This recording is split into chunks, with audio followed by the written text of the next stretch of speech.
Его действия по отношению к тебе. Что ты от него ждешь и на что способен он? Что он готов тебе дать? Подумай о нем, представь его, произнеси его имя, напиши его в комментариях и будем сейчас смотреть, какие же действия от него тебе стоит ждать.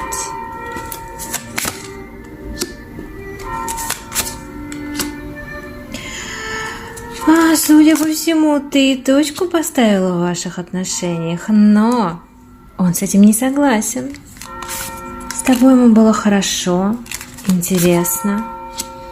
Он готов общаться. Этот человек не привык отступать и пасовать перед сложностями. Если вы расстались, либо поругались, этот человек намерен всеми силами исправить ситуацию и восстановить ваши отношения.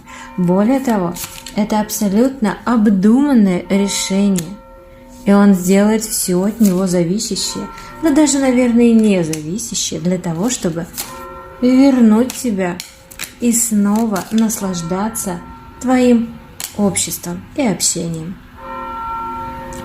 А ждешь ли ты его?